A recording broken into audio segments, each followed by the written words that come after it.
The Kansas City Approach to Modern Money Theory by L. Randall Wray. Section 1.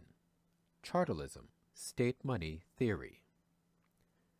I was first exposed to Knapp's state money theory through Keynes's treatise on money in 1986, while writing my dissertation with Jan Kriegel in Italy. Footnote 6. Hyman Minsky was my advisor, but I went to Bologna to learn more about the neo-Ricardian surplus approach that I had planned to incorporate into my dissertation. To make a long story short, that got jettisoned as I gained a greater appreciation for both Keynes and Minsky while working with Jan Kriegel. End footnote. I incorporated Knapp's approach in the dissertation and in Chapter 2 of my book, Money and Credit in Capitalist Economies, 1990, which also surveyed Islamic banking, the rise of banking in Western Europe, the development of modern banking in England, and the logic imposed by use of money in a capitalist system. The rest of the book focused on developing an endogenous money approach to private banking. Still, I was intrigued by the link between the state and money and began to read speculations on the origins of money. While in Bologna, I met Otto Steiger and read his work that linked money's origins to the rise of private property, Heinsohn and Steiger, 1983. That led to Keynes's writings from his period of Babylonian madness, a preoccupation with money in Babylonia, which led to a continuing interest in the early monies of account. Footnote 7. See Ingham, 2000. End footnote. I did not believe the barter story of money because in the late 1970s I had read Lewis Henry Morgan's Ancient Society, 1877, and studied tribal society. Tribal gift exchange was nothing like the barter story of moneyless market exchange, and tribal society did not have money. Hence, money had to be linked to the rise of civilization. At some point in the 1990s, Michael Hudson gave a lecture at the Levy Institute where he claimed money was invented by the temples in Mesopotamia for the purpose of record keeping. Footnote 8. See Hudson, 2004. End footnote. Since the most important food was grain, it made sense to measure the monthly provisions to temple workers in a barley grain unit, the mina. This was consistent with Keynes's musings. Hudson also provided a delightful interpretation of the Bible's 10 Commandments, most of which he insisted had to do with money and debts. For example, the well-known commandment against coveting thy neighbor's wife went on to proscribe coveting thy neighbor's donkey too, a seemingly kinky and overlooked commandment. As Hudson explained, this had to do with placing the neighbor in debt bondage, and nothing to do with fornication. In April of 1997, I presented an alternative view of money's origins in my presidential address at the Association for Institutional Thought, AFIT, stressing the link between money and authorities. Footnote 9. See Ray 1993 for an early attempt at explaining money's origins from the alternative perspective using Keynes's writings, as well as those of Heinsohn and Steiger. However, this was written before our discovery of Innes and is largely based on an institutionalist approach and devoted to exposing the barter story as a myth.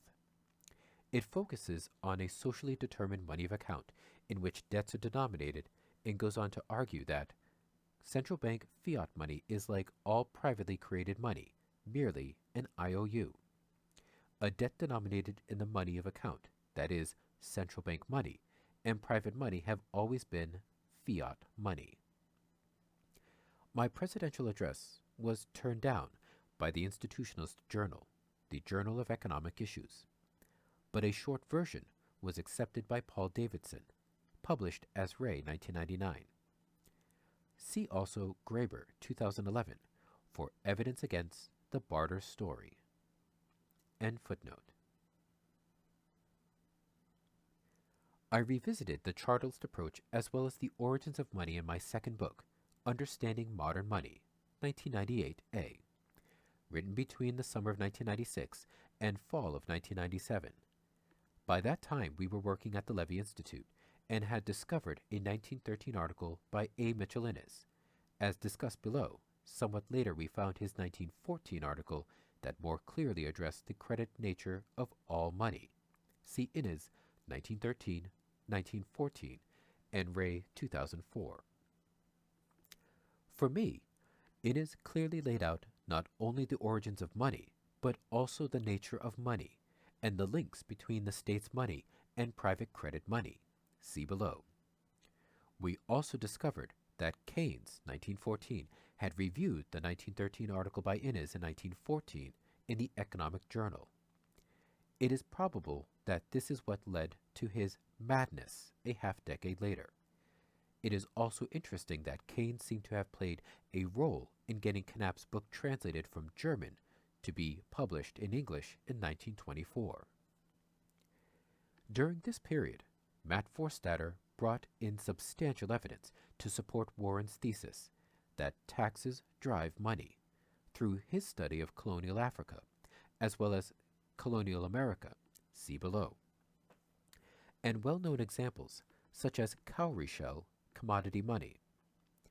As Matt demonstrated, colonial governors well understood that the way to monetize the colonial economy was to impose taxes payable in the crown's currency. As Innes insisted, there are no examples of commodity money.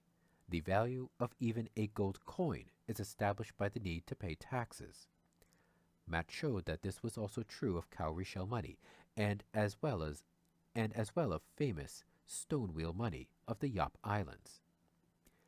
All the tropes of the economist's story about Robinson Crusoe and Friday choosing a handy medium of exchange to eliminate the transaction costs of barter were shown to be false. Money was not an invention of individuals, but rather was an instrument of the authorities. My 1998 book goes through a variety of historical examples. Adam Smith's study of 18th century money and banking, Keynes's explications in the treatise and volume 28 of his collected works, Innes on tally sticks in medieval Europe, colonial America also taken up by Smith, and the disparate experiences of the North and South with currency issue and inflation during America's Civil War. The evidence for the state's role in the creation and evolution of money is overwhelming. Finally, I believe Matt was the one who brought to light Abba Lerner's money is a creature of the state argument. Quote, whatever may have been the history of gold at the present time, in a normally well-working economy, money is a creature of the state. Its general acceptability, which is its all-important attribute, stands or falls by its acceptability by the state. End quote. Lerner, 1947. He goes on to argue that the state can make anything acceptable as money simply by declaring it will, quote, accept the proposed money in payment and other obligations to itself, end quote, which ensures that even non-convertible paper money, often called fiat money, will be generally accepted even by those without obligations to the state, because they know that the taxpayers, etc., will accept them in turn. Lerner, 1947. Succinctly put, taxes drive money.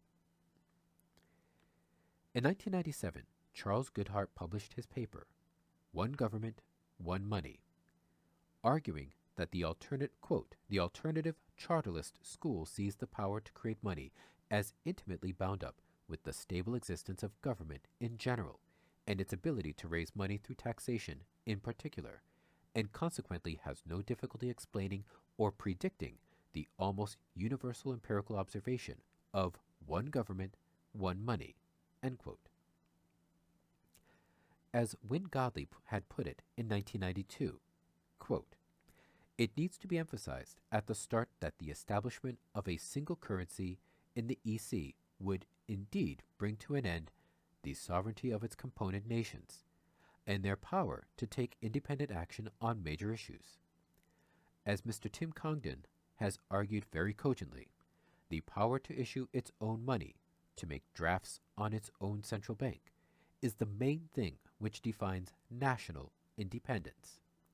If a country gives up or loses this power, it acquires the status of a local authority or colony." End quote. This is why from the very beginning, MMT has been skeptical of the euro experiment. Footnote 10. See the section beginning on page 91 of my 1998 book for early analysis of the euro. End footnote. Hyman Minsky had warned me not to do Genesis origin stories in the dissertation. But I do recall that he had explained in the classroom that the reason we accept the state's money is because we have obligations such as taxes that have to be paid in currency. Footnote 11. This is repeated in his 1986 book, which he was writing at the time.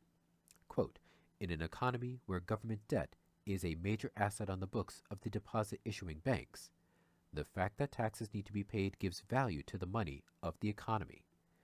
The need to pay taxes means that people work and produce in order to get that in which taxes can be paid." End quote. Minsky, 1986. End footnote. He went on to extend the analogy to bank money. We accept it because we must repay loans to banks. Following Knapp, Innes, Minsky, Mosler, Goodhart, and what we learned from historical experience, we summarize our view as: MMT insists that the usual case has been that each nation state chooses its own money of account, issues currency denominated in that money of account, and imposes obligations such as taxes payable in the currency. This is the succinct view of money from the Chartalist view, and much of MMT's analysis follows on from this recognition.